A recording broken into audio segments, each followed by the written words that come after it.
Indahnya kehidupan kita. Di sebalik kepelbagaian dan perbezaan, kita dikurniakan kesejahteraan yang telah dibentuk oleh perpaduan. Perpaduan adalah kekuatan kita. Perpaduan wujud kerana persefahaman yang tulus dan ikhlas. Hanya masa yang dapat membentuk persefahaman ini, dan kita telah melaluinya bersama. Ini haruslah ditanamkan kepada generasi masa hadapan. Jangan kusutkan tali persefahaman dan perpaduan yang erat ini. Ini adalah keunikan negara kita. Ini adalah contoh terbaik negara kita. Ini adalah kehidupan di Malaysia yang aman, maju dan progresif. Persefahaman untuk perpaduan adalah pilihan yang terbaik. Arus perpaduan yang tenang ini, janganlah kita mengubah haluannya. Bekalkanlah untuk generasi masa hadapan menikmatinya. Media sosial merupakan satu rangkaian komunikasi di atas talian online yang dapat menghubungkan para pengguna dari serata dunia. Media sosial kini mempunyai pengaruh yang amat besar dalam kehidupan. Penggunaan media sosial kini tidak terhad kerana ia dapat digunakan dengan lebih meluas dalam bidang perniagaan, hal ehwal keagamaan, aktiviti, kebudayaan, perubatan, politik dan sebagainya. Media sosial ini juga mempunyai peranannya dalam memupuk perpaduan kaum. Antara peranannya ialah dapat menyebarkan maklumat tentang budaya kaum yang wujud di Malaysia.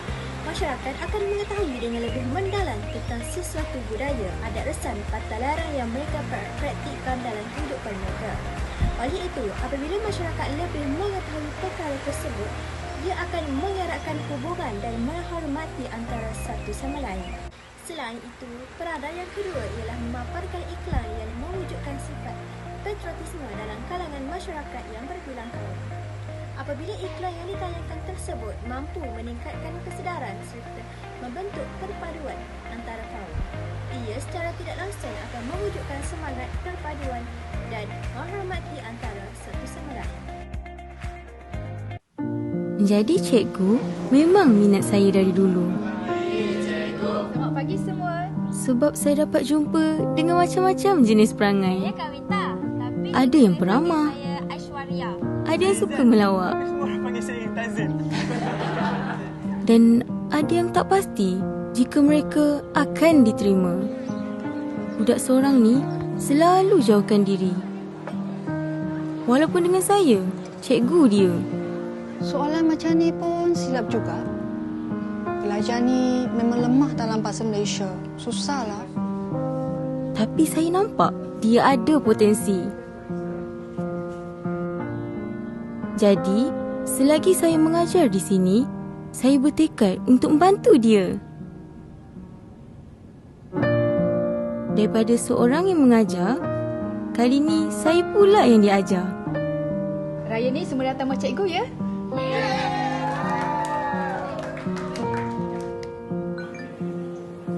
Lama kelamaan, saya dapat rasakan jurang antara kita semakin rapat. Akhirnya ada juga perubahan.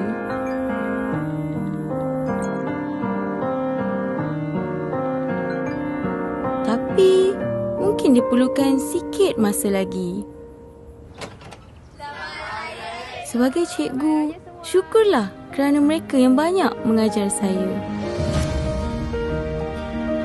Tapi dari budak yang bernama Cousin ni, saya mendapat pengajaran paling berharga. Cousin, 你再笑一次好吗？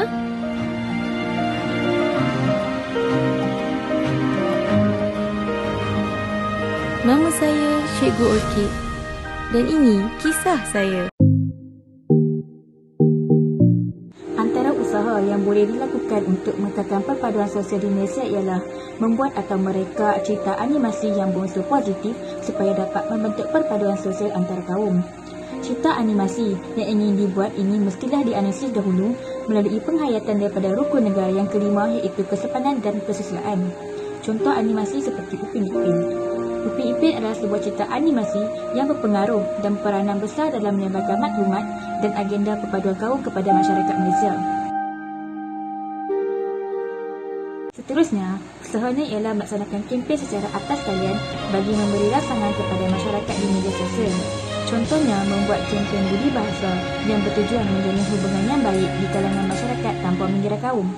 Kempen yang dilaksanakan ini mestilah berkaitan dengan rukun negara yang kelima iaitu kesepanan dan kesusilaan di mana dapat melahirkan masyarakat yang berbudi bahasa dan menghormati kaum lain.